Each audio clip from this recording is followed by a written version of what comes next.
জলপাইগুড়ি লোকসভার বিজেপি প্রার্থী ডক্টর জয়ন্ত কুমার রায়ের সমর্থনে জলপাইগুড়ির মালে বিজয় সংকল্প সভায় উপস্থিত হয়ে গোটা উত্তরবঙ্গের প্রতি মমতা বন্দ্যোপাধ্যায় সরকারের বঞ্চনা, চা শ্রমিকদের প্রতি বঞ্চনা, সর্বস্তরের সীমাহীন দুর্নীতির বিরুদ্ধে সরব হয়ে ভারতের নাগরিকত্ব সংশোধনী বিল নিয়ে মমতা বন্দ্যোপাধ্যায়ের মিথ্যা প্রচার, সন্দেশখালী কাণ্ডে মা, দিদি, বোনেদের ওপর তৃণমূলের দুষ্কৃতীদের সীমাহীন অত্যাচার, জমি লুট, ভোট লুট, গণতন্ত্র হত্যা, সন্দেশখালীর কাদায় ভূপতিনগরে কেন্দ্র তদন্তকারী সংস্থার ওপর তৃণমূলের দুষ্কৃতীদের হামলার কথা স্মরণ করিয়ে পশ্চিমবঙ্গ জুড়ে সর্বস্তরের সীমাহীন দুর্নীতি, কেন্দ্রীয় সরকারের প্রকল্পের কোটি কোটি টাকা নয়ছয় করা, লাগামহীন সন্ত্রাস, বিরোধীদের কণ্ঠরোধ, আইন শৃঙ্খলার চরম অবনতি ও তৃণমূলের দুর্নীতিপূর্ণ শাসনে বাংলা জুড়ে শুধু বেকারত্ব, কর্মসংস্থান ও বঞ্চনার কথা স্মরণ করিয়ে হাজার হাজার বিজেপি কর্মী সমর্থক, সাধারণ মানুষ ও মাতৃশক্তিদের উপস্থিতিতে আসন্ন লোকসভা নির্বাচনে বিজেপি প্রার্থীদের বিপুল ভোটে জয়যুক্ত করার আহ্বান জানিয়ে প্রচারের ঝড় তুললেন বিরোধী দলনেতা শুভেন্দু অধিকারী। ভারত মাতা কি জয়, শ্রী রাম। রামনবমী ভালো করে হবে তো? মতুয়া সমাজের ঠাকুর গুরুচাঁদ হরিচাঁদ ঠাকুরকে বিকৃতভাবে উচ্চারণ করেন মমতা ব্যানার্জি। আর সিএ আমার সংখ্যালঘুরাও বুঝেছেন, রাস্তায় নামেননি। কারণ সিএ কারণ নাগরিকত্ব কেড়ে নেওয়ার নয়। যারা এক কাপড়ে ধর্মীয় কারণে পাকিস্তান আর বাংলাদেশ থেকে পালিয়ে এসেছেন তাদেরকে নাগরিকত্ব দিয়েছেন, সম নাগরিকের মর্যাদা দিয়েছেন নরেন্দ্র মোদী। উদ্বাস্তু হওয়ার ইচ্ছা আছে নাকি? আর উদ্বাস্তু হওয়ার ইচ্ছা আছে? 47-এ দেশ ভাগ হয়েছে। আমাদের দেশ কত টুকরো হয়েছে? আফগানিস্তান কার ছিল? ভারতের। তাজিকিস্তান কার ছিল? ভারতের। চীনের বড় অংশ কার ছিল? ভারতের। তিব্বত কার ছিল? ভারতের। শ্রীলঙ্কা কার ছিল? ভারতের। নেপাল কার ছিল? ভারতের। ভুটান কার ছিল? ভারতের। পাকিস্তান কার ছিল? ভারতের। বাংলাদেশ কার ছিল? ভারতের। ব্রহ্মদেশ কার ছিল? ভারতের। সব আমাদের ছিল। কখনো মোগল, কখনো পাঠান, কখনো ইংরেজ আমাদের ভারত মাতাকে কেটে কেটে টুকরো টুকরো করেছে। তাই ধর্মীয় কারণে 3 কোটি বাঙালি বাংলাদেশ ছেড়ে এক কাপড়ে ভারতে পালিয়ে এসেছেন, পশ্চিমবঙ্গে ঠাঁই পেয়েছেন, তাদেরকে সিএ দিয়েছেন। আমি ছত্তিশগড়ে প্রচারে গেছিলাম, উদ্বাস্তু এলাকা, দণ্ডকারণ্য। বলছিলেন তারা আগে কংগ্রেসকে দিয়েছি, এবারে ভোট পদ্ম ফুলে দেব। 11টা আসন আছে, 11টাই কংগ্রেসের ছিল, এবারে 8টাতে পদ্ম ফুল ফুটেছে। ওরাই আমাকে বলছিল আর উদ্বাস্তু হব না, কংগ্রেসকে ভোট দেব না, আর উদ্বাস্তু হব না, নরেন্দ্র মোদীজিকে ছাড়ব না, তোমায় হিদমাজারে রাখবো, ছেড়ে দেব না, ছেড়ে দিলে সোনার গৌর আর যে পাবো না। তাই তো ভালো করে ভোট করতে হবে। রাজগঞ্জের সভা আছে, বিজয় সমাবেশে দেখা হবে। আজকে তো শুধু জলেই শেষ করে দিয়েছি। নির্বাচন বিধি আছে। এক হাতে লাড্ডু, এক হাতে 2টো লাড্ডু। মোদিজি প্রধানমন্ত্রী, জয়ন্ত রায় আবার এমপি। 2টো করে লাড্ডু হবে।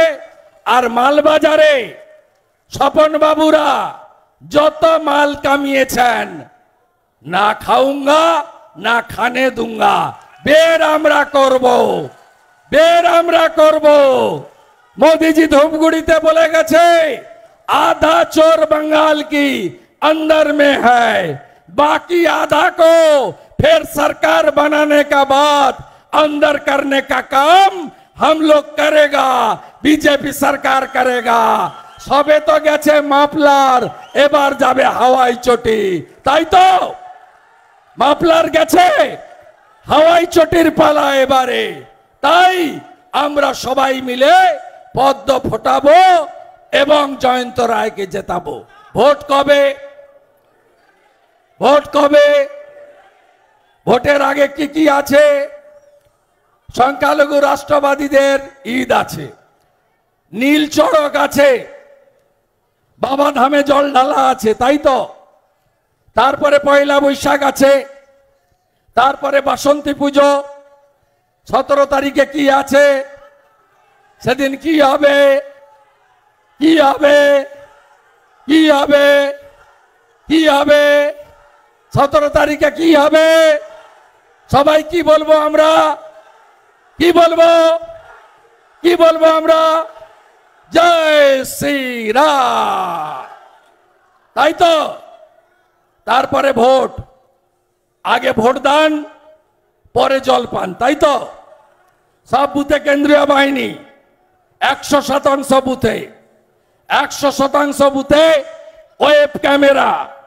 নিজের ভোট নিজে দেবেন, ভোট চুরি করতে গেলে কেন্দ্রীয় বাহিনীর সাহায্য নেবেন। চোরেদের এবারে দেখা যাবে না।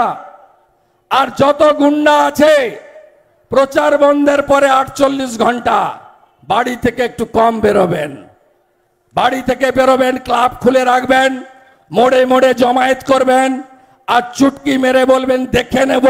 এবারে আর দেখে নেওয়া হবে না, এবারে ওসব হবে না। এবারে চোখে চোখ রেখে লড়াইটা আমরা করব, অধিকার আমরা প্রতিষ্ঠা করব।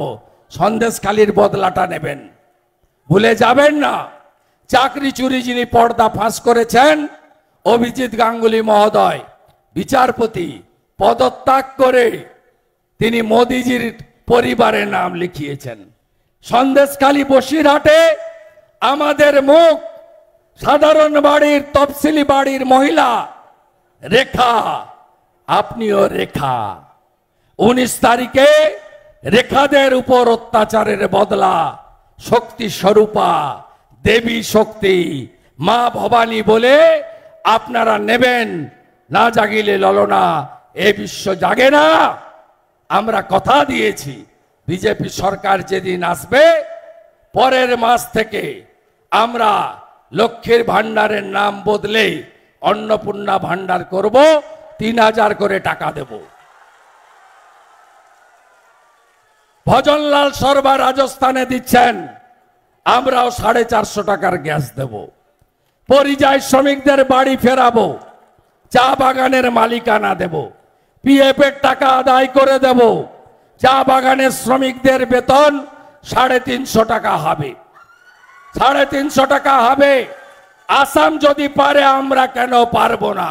আমাদের অনেক, আমি এর আগে একবার এসেছিলাম কয়েক মাস আগে नागरा काटाते। राजेश लाकड़ा जी आप कहाँ हैं? उस दिन गो बैक किया था ना। आपको जो शेड्यूल का कमिटमेंट ममता बनर्जी किया, वो पूरा हुआ? नहीं पूरा हुआ।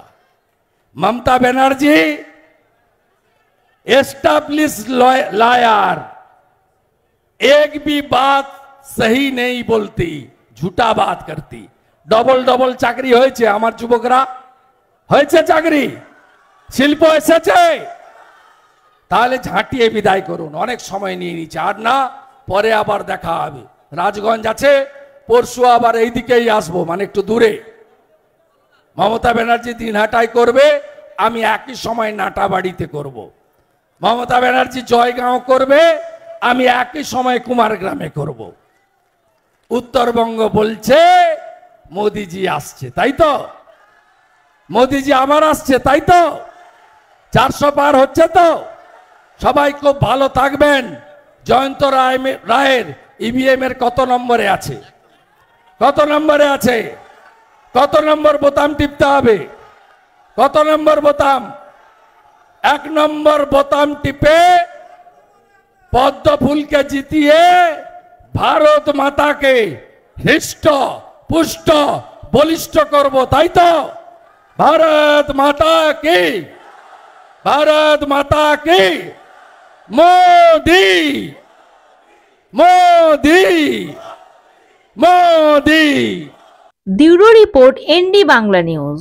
সবার আগে সব খবর, সঠিক খবর পেতে ফেসবুক পেজটি ফলো করে এবং ইউটিউব চ্যানেলটি সাবস্ক্রাইব করে রাখুন আর শেয়ার করতে ভুলবেন না।